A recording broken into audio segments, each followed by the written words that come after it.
Assalamualaikum warahmatullahi wabarakatuh. Salam sejahtera bagi kita semua. Om Swastiastu, Namo Buddhaya, Salam Kebajikan. Alhamdulillah di kesempatan sore ini kita bisa bertemu atau hanya melihat walaupun secara virtual. Sebelumnya perkenalkan, kami dari kelompok 11 yang diwakili oleh saya, yaitu Aldi Naufal Ramadana dengan NPM 20212202 sebagai moderator. Di sini saya akan memandu jalannya acara agar berjalan dengan baik dan lancar. Sebelum kita masuk ke materi, saya ingin memperkenalkan terlebih dahulu anggota-anggotanya, yaitu ada Raisa Janul Afifah dengan NPM 20212229 dan ada Raihan Rizaki dengan NPM 20212240.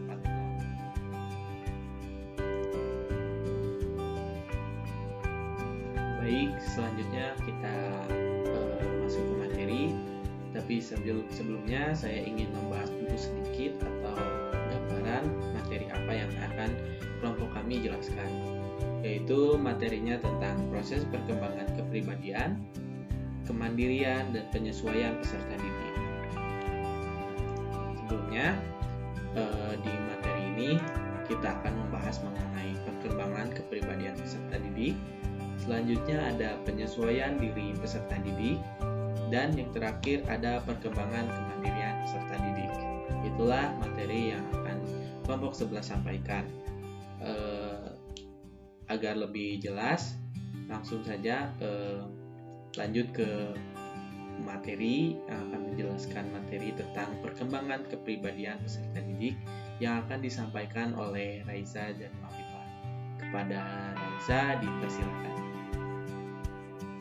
Perkenalkan, saya Raisa Janul Afifah dengan NPM 2021222029. Di sini saya akan menjelaskan materi yang pertama, yaitu mengenai perkembangan kepribadian peserta didik. Di sini terdapat 4 poin. Yang pertama, pengertian kepribadian peserta didik.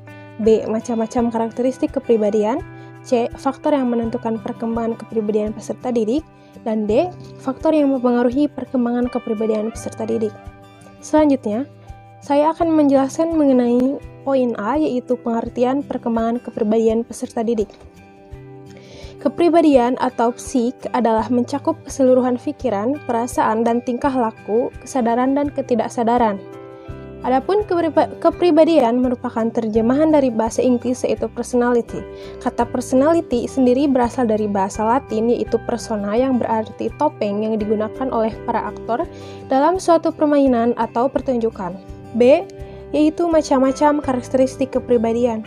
Menurut Eysenck 1964 dalam Bukhari 1982 menyatakan bahwa kepribadian dibagi menjadi 3, yaitu yang pertama kepribadian ekstrovert.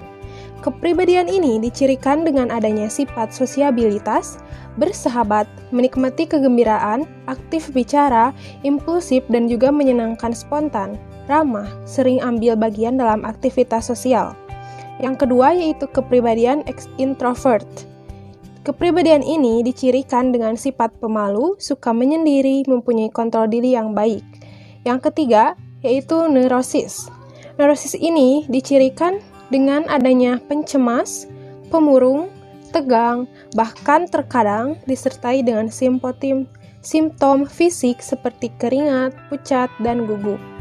Pada periode anak sekolah, kepribadian anak belum terbentuk sepenuhnya seperti orang dewasa. Kepribadian mereka masih dalam proses pengembangan. Menurut Wijaya pada tahun 1988 menyatakan karakteristik anak secara sederhana dapat dikelompokkan menjadi 3. Yang pertama yaitu kelompok anak yang mudah dan menyenangkan. Yang kedua yaitu anak yang biasa-biasa saja. Dan yang ketiga yaitu anak yang sulit dalam penyelesaian diri dan sosial, khususnya dalam melakukan kegiatan pembelajaran di sekolah. C. Faktor-faktor yang menentukan perkembangan kepribadian. Menurut Kurnia pada tahun 2007 menyatakan bahwa mengenai perkembangan pola kepribadian terdapat 3 faktor. Yang pertama, faktor bawaan, termasuk sifat-sifat yang diturunkan kepada anaknya, misalnya sifat sabar anak dikarenakan orang tuanya juga memiliki sifat sabar. Demikian juga wawasan sosial anak yang dipengaruhi oleh tingkat kecerdasannya. Dan yang kedua yaitu pengalaman awal dalam lingkungan keluarga ketika anak masih kecil. Pengalaman itu membentuk konsep diri dan konsep diri primer yang sangat mempengaruhi perkembangan kepribadian anak dalam mengadakan penyesuaian diri dan sosial pada perkembangan kepribadian periode selanjutnya. Dan yang ketiga, pengalaman kehidupan selanjutnya dapat memperkuat konsep diri dasar kepribadian yang sudah ada. D. Faktor-faktor yang mempengaruhi kepribadian. Yang pertama, ada faktor biologis, ada faktor sosial, dan juga faktor kebudayaan. Faktor biologis yaitu faktor yang berhubungan dengan keadaan jasmani atau seringkali disebut dengan faktor fisiologis, seperti keadaan genetik, pencernaan, pernafasan, peredaran darah, kelenjar-kelenjar, saraf, tinggi badan, berat badan, dan sebagainya. Yang B, yaitu faktor sosial. Faktor sosial dimaksud di sini adalah yang termasuk dengan masyarakat, yakni manusia-manusia lain di sekitar individu yang bersangkutan.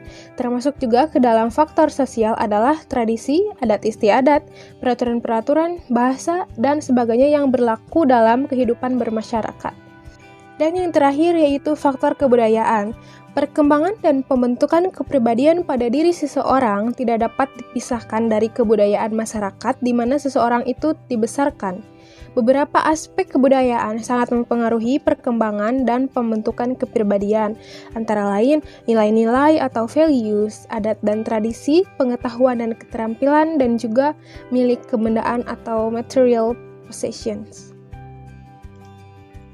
Baik, terima kasih kepada Raisa yang telah menjelaskan mengenai materi tentang perkembangan kepribadian peserta didik. Informatif sekali ya dalam menerangkan penjelasannya. Saya harap materinya atau penjelasan mengenai itu dapat bermanfaat bagi kita semua.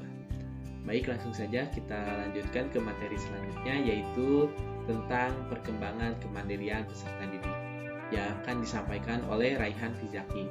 Kepada Raihan dipersilahkan. Terima kasih atas kesempatannya. Saya akan melanjutkan presentasi dari teman saya, Raisa. Di sini kenalkan saya Raihan Fizaki. NPM saya 2021222040. Di sini saya akan menjelaskan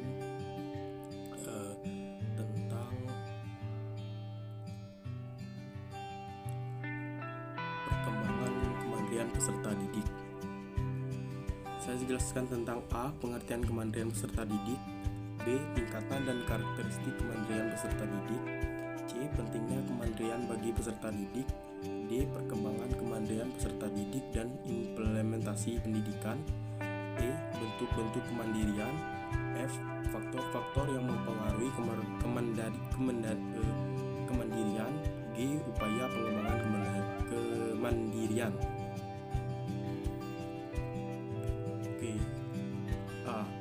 Pengertian kemandirian peserta didik.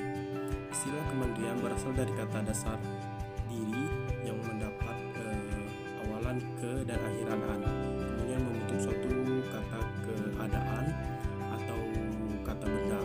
Karena kemandirian berasal dari kata dasar, ya, maka pembahasan mengenai kemandirian tidak bisa terlepas dari pembahasan tentang perkembangan diri itu sendiri.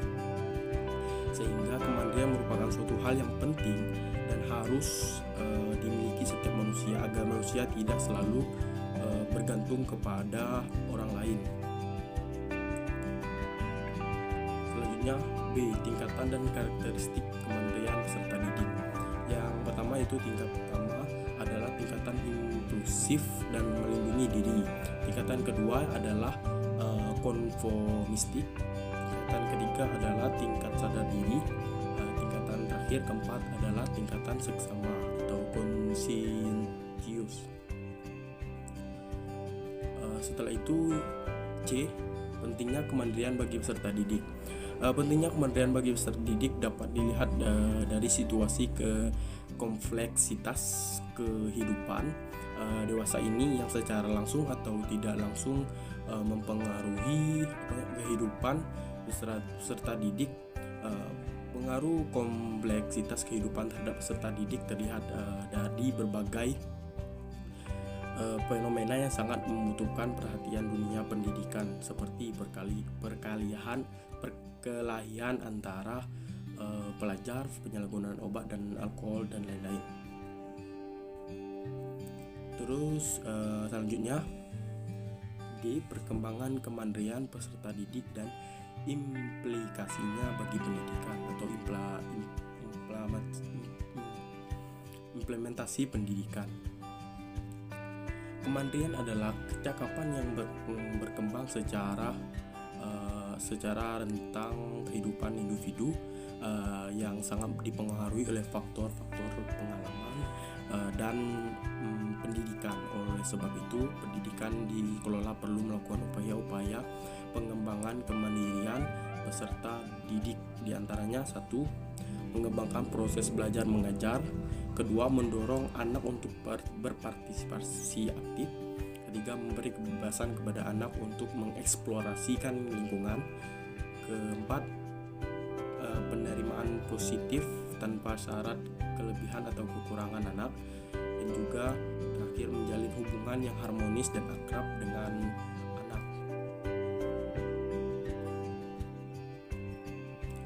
Yang bentuk-bentuk kemandirian.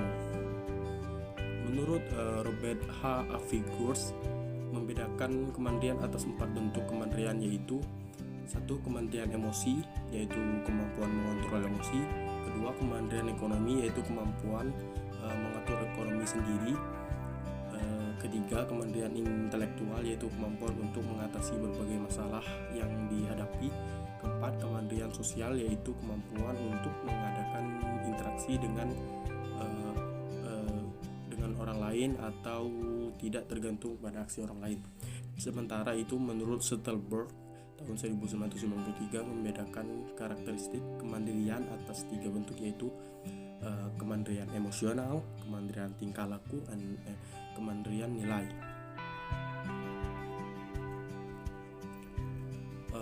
Yang selanjutnya, faktor-faktor yang mempengaruhi kemandirian, yaitu 1. Pengembangan proses belajar mengajar yang demokratis. 2. Mendorong anak untuk berpartisipasi aktif dalam pengambilan keputusan. 3. Memberi kebebasan kepada anak untuk mengeksplorasi lingkungan. 4. Penerimaan positif tanpa syarat kelebihan. Dan menjalin hubungan yang harmonis dan akrab dengan anak. Dan terakhir, upaya pengembangan kemandirian, yaitu sesuai dengan fase umumnya, upaya pengembangan remaja dapat dilakukan melalui penciptaan partisipasi dan keterlibatan remaja secara penuh dalam keluarga. 2. Menciptakan keterbukaan komunikasi dalam keluarga. 3. Menciptakan kebebasan dan mengeksplorasi lingkungan. 4. Menerima remaja secara positif tanpa syarat atau tanpa pamrih. 5. Menciptakan komunikasi empati dengan remaja. Dan yang terakhir, menciptakan kehangatan interaksi dengan remaja. Terima kasih, mungkin hanya itu saja ada presentasi dari saya. Selanjutnya akan disampaikan oleh rekan saya Aldi. Kepada Aldi kami persilakan. Baik, terima kasih kepada Raihan yang telah menjelaskan mengenai materi kemandirian peserta didik. Informatif sekali mengenai penjelasannya, sangat bermanfaat bagi kita semua. Baik, selanjutnya kita masuk ke materi penyesuaian diri peserta didik yang akan disampaikan oleh saya sendiri. Nah, baik, dalam penyesuaian diri peserta didik ada beberapa poin yang akan dijelaskan, yaitu mengenai pengertian dan teori penyesuaian diri, tentang apa itu pengertian dari penyesuaian diri dalam peserta didik, serta teori-teori apa saja yang mencakup dalam penyesuaian diri. Selanjutnya ada aspek-aspek penyesuaian diri yang sehat, menjelaskan mengenai bagaimana cara atau aspek yang berkaitan dalam menyesuaikan diri yang sehat. Tentu saja yang sesuai dengan etika, perilaku manusia yang baik, dan sistem bersosialisasi yang tinggi. Selanjutnya itu faktor-faktor yang mempengaruhi penyesuaian diri, mengenai tentang apa saja yang membuat kita menyesuaikan diri dengan sekelompok orang. Nah, dalam itu akan menjelaskannya.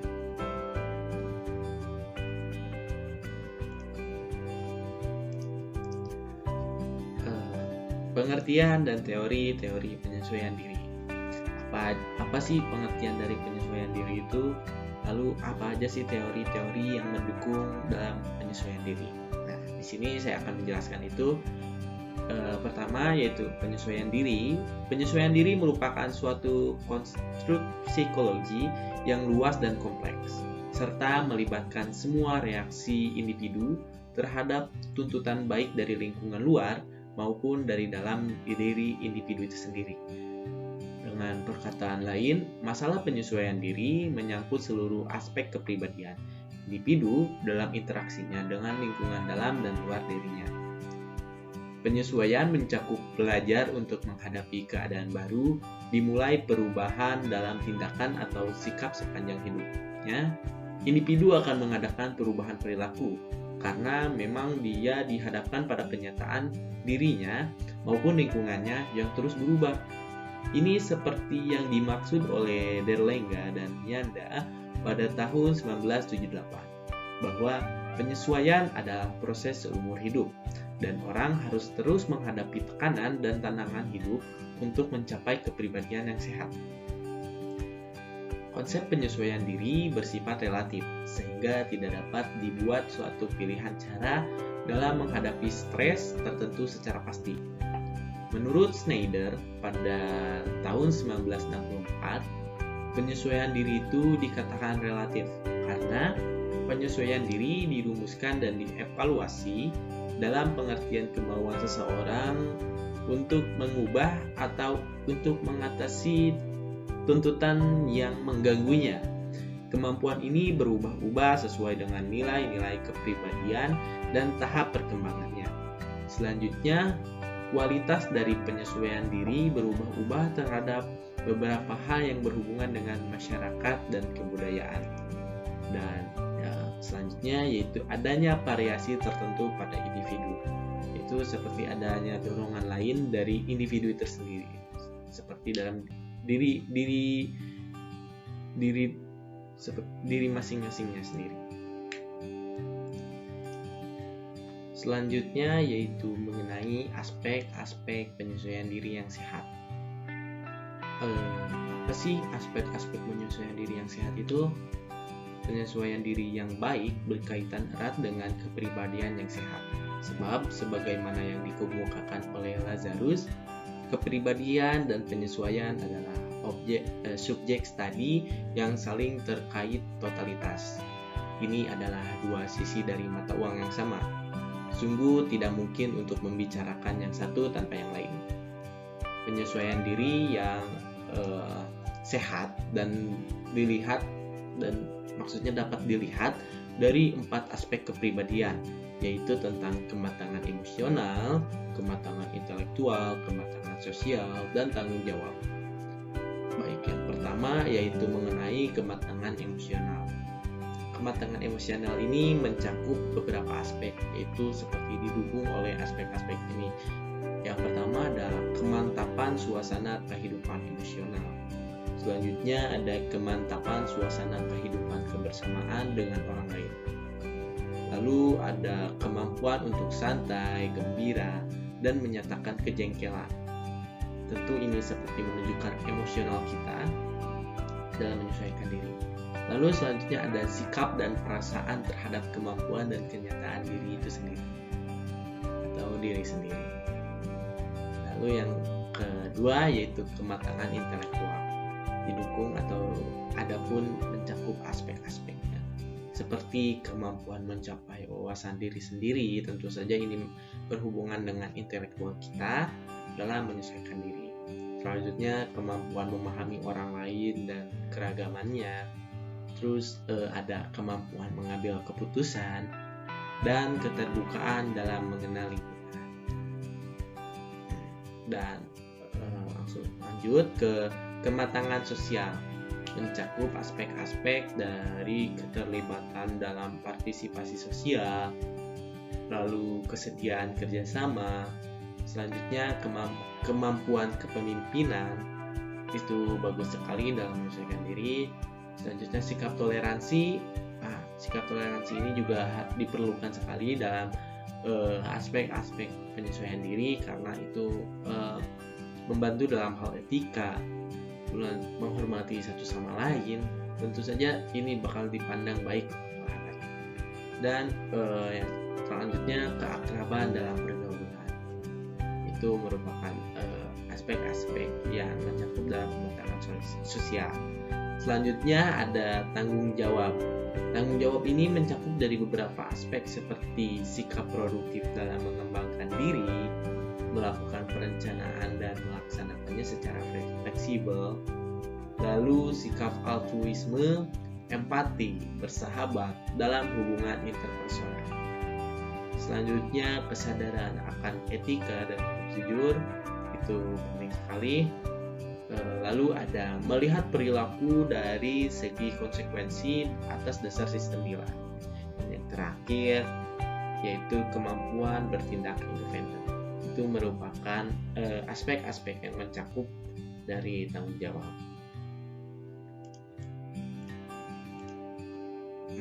Selanjutnya yaitu mengenai faktor-faktor yang mempengaruhi dalam penyesuaian diri. Faktor-faktor ini dapat dilihat dari konsep psikogenik dan sosio-psikogenik. Yang pertama yaitu psikogenik, memandang bahwa penyesuaian diri dipengaruhi oleh riwayat kehidupan sosial individu, terutama pengalaman khusus yang membentuk perkembangan psikologis. Pengalaman khusus ini lebih banyak berkaitan dengan latar belakang kehidupan keluarga, terutama menyangkut aspek-aspek seperti yang pertama yaitu hubungan antara orang tua dengan anak, yang merujuk pada iklim hubungan sosial dalam keluarga. Apakah hubungan tersebut bersifat demokratis dalam berunding atau menentukan suatu pendapat, atau dalam menentukan suatu keinginan, atau bersifat otoriter, yang dimana keluarga atau ayah atau ibu dalam sebagai tingkat tertinggi dalam keluarga memberikan apakah akan memberikan kesempatan atau harus berturut kepada ayah atau ibu yang sebagai menjadi tingkat tertinggi di keluarga, yang seperti bersikap otoriter, yang mencakup dalam faktor hubungan orang tua dengan anak, yaitu penerimaan atau penolakan orang tua terhadap anak. Selanjutnya perlindungan dan kebebasan yang diberikan kepada anak. Lalu sikap dominatif dan integratif seperti permisif atau sharing. Dan yang terakhir yaitu pengembangan sikap mandiri dan ketergantungan. Yang kedua yaitu iklim intelektual keluarga, yang merujuk pada sejauh mana sih iklim keluarga memberikan kemudahan bagi perkembangan intelektual anaknya, pengembangan berpikir logis atau irasional. Iklim intelektual keluarga ini mencakup seperti kesempatan maksud saya untuk berdialog logis, tukar pendapat, dan gagasan seperti voting atau mufakat dalam menentukan pendapat. Selanjutnya kegemaran membaca dan minat kultural, lalu pengembangan kemampuan memecahkan masalah, selanjutnya pengembangan hobi, dan yang terakhir yaitu perhatian orang tua terhadap kegiatan belajar.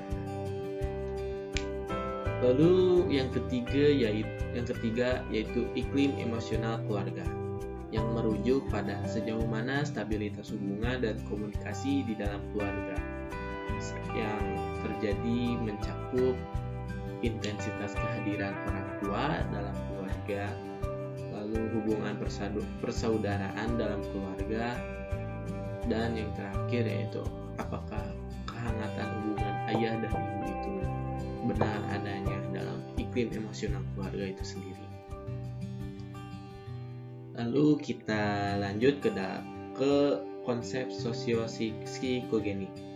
Konsep ini yaitu penyesuaian diri yang dipengaruhi oleh faktor iklim lembaga sosial di mana individu terlibat di dalamnya. Bagi peserta didik, faktor sosio-psikogeni yang dominan memengaruhi penyesuaian dirinya adalah sekolah, seperti yang mencakup yaitu hubungan antara guru dengan siswa, seperti yang merujuk pada iklim hubungan sosial dalam sekolah. Apakah hubungan tersebut bersifat demokratis atau otoriter, seperti dalam hubungan antara anak dan keluarga di dalam faktor psikogenik tadi. Faktor yang mencakup hubungan antara guru dengan siswa yaitu ada penerimaan dan penolakan guru terhadap siswa, lalu ada sikap dominatif seperti otoriter, kaku, banyak tuntutan, atau integratif seperti permisif, sharing, menghargai, dan mengenal perbedaan individu. Lalu ada hubungan yang bebas ketegangan atau penuh ketegangan, seperti itu dalam hubungan antara siswa dengan gurunya. Selanjutnya yaitu yang kedua adalah iklim intelektual sekolah, yang merujuk pada sejauh mana nih perlakuan guru terhadap siswanya dalam memberikan kemudahan bagi perkembangan intelektual siswa, sehingga tumbuh perasaan kompeten yang mencakup dalam iklim intelektual sekolah itu sendiri, seperti perhatian terhadap perbedaan individual siswa, lalu intensitas tugas-tugas belajar, apakah guru memberikan banyak sekali tugas yang membebani siswanya, yang dapat mempengaruhi dalam penyesuaian diri. Selanjutnya ada kecenderungan untuk mandiri atau berkonformitas pada siswa. Lalu ada sistem penilaian, ada kegiatan ekstrakurikuler, dan yang terakhir yaitu pengembangan inisiatif siswa. Itulah penjelasan mengenai faktor-faktor yang memengaruhi penyesuaian diri.